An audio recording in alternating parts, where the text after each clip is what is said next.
But there are a couple of unusual items this year, and they start with Article number 3.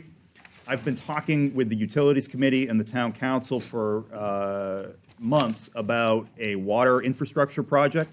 I think there's pretty good awareness about this around town.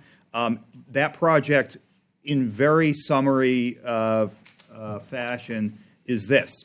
St. Gobain has certain obligations within the consent decree. It's really the eastern third of town. They are required to either do point-of-entry treatment systems or water line extensions within the consent decree, and they need to run a water main down a portion of High Range Road in order to make those connections. We're proposing, and with the Town Council's consensus, to do a lot more of that project, to do a water main all the way down High Range Road to the vicinity of Route 102. That will form the foundation, really, for a larger public water system in Londonderry. And it will allow us to mitigate PFAS contamination in some of the most heavily contaminated neighborhoods in town that are not within the consent decree. The total cost of that project is roughly $25 million. We are seeking a $10 million grant from the state, and with the Town Council's consensus, proposing to bring $2 million in Londonderry ARPA money to the project. And then we are anticipating that St. Gobain will contribute somewhere in the neighborhood of $13 million for its work within the consent decree.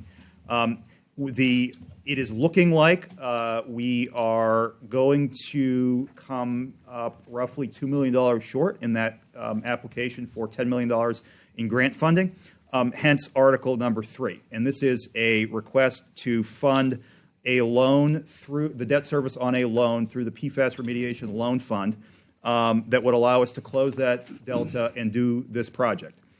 Even with that news, I would suggest that getting a $25 million project for $4 million, only two of which would need to be raised through taxation, is a pretty good deal. And that's why it's on here in this form. I also have supplied to everyone the application that we made to the trust fund. It's pretty technical, but it's got some good information in there as well. And I expect to have more information on all of that soon. Hold on, Mr. Chair. What are we looking at for an interest rate for the New Hampshire Department of Environmental Services? Yes, it's a good question, Councilor Combs, and one of the reasons this loan application makes so much sense is because the interest rate is 1% during construction and 3.5% thereafter. And we can do it there is some flexibility in the term, but the debt service on that loan, depending on the term, would run somewhere, and these are approximate numbers, we're working to refine them, somewhere between $137,000 a year for a longer term loan and $430,000 a year for a shorter term loan. What's considered long and what's considered short? Long would be 20 and short would be 5. I would say we'd probably lean more towards the 20 so that the future users can pay for it. I mean, the people who are going to benefit from it should pay for it. That's just a guess. And yes, if you had, Makes sense to me. well, anybody else on water? I do understand.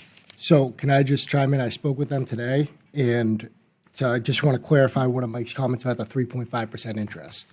If for whatever reason this decides to get put off, they reevaluate the interest every August. So once we enter into the agreement, we're stuck at that 3.5. But if we were to put it off for whatever reason, it could potentially increase and go from there. Understood. So I just wanted to let everyone know that.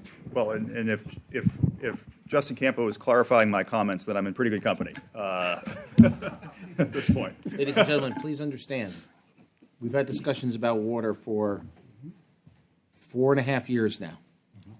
The number we started at for an entire water system for the town was $200 million. That number doesn't go away. $25 million is the start, and then we go from there. Now what we have done is we have met with DES, we've had conversations with the state. There are future programs that we can be eligible for after this program. That's exactly right, Mr. Chairman. And as recently as this week, when I was speaking with the DES commissioner, he suggested the possibility of doing just that once this water line main is in, there's the potential to apply to state revolving fund to start to branch out in some of those neighborhoods. So there's more to come, but there's also, more assistance potentially available, as you note, as well. And just so you're all aware, we're not just relying on staff to do this. Councilor Dunn and I went and met with the DES director and with his staff directly to hear all of this firsthand. So, and we're also leaning on our state legislators, to assist us in this process. We've also had conversations directly with the governor about this. So there's been a lot going on over the last 4.5 years. This is only the beginning.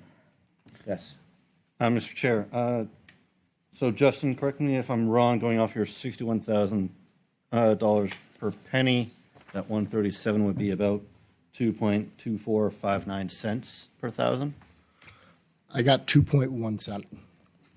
So close, but yes. We like his number. Bill. Yeah, exactly. I wasn't too far off. That's awesome. Okay.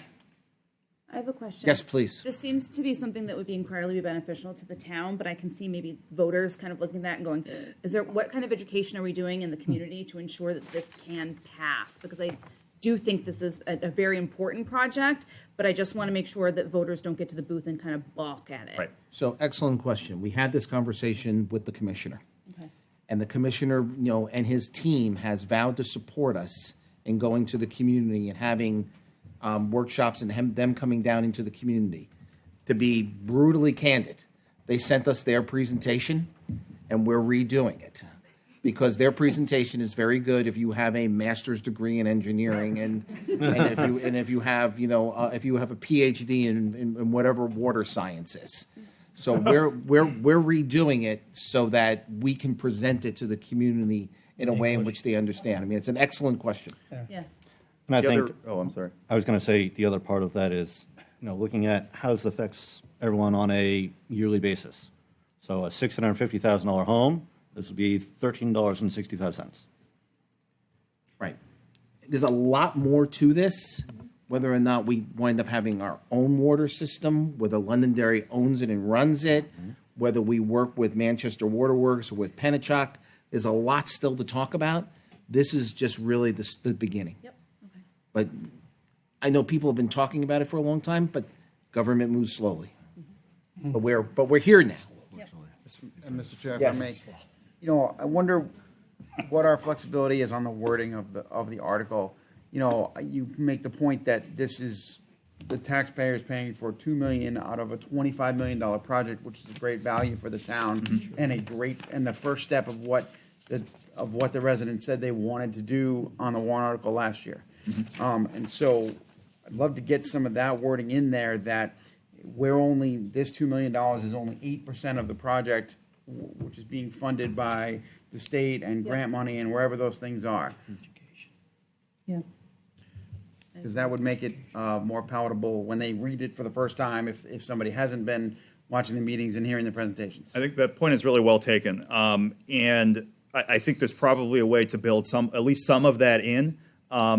It is possible that by the time the warrant is finalized, we won't know definitively whether we have the grant in hand.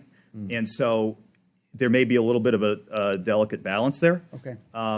But I think we can certainly signal that this is a larger project and that there are other participants in the funding scheme as well. So in other words, if we don't get the grant, we won't be building. Copy that. Correct. So, The other thing for the education, Mr. Chairman, is just this afternoon, I met with Lynn Wiles, the chairman of the Utilities Committee. His group is working on a television program to be taped at the Cable Access Center, where the water subcommittee of that group will have questions for me. And so I'm looking forward to that. We're trying to time it so that it aligns with the budget process and the lead up to the election. yeah, and just so you're aware, we have had conversations that we're going to have some public forums about this.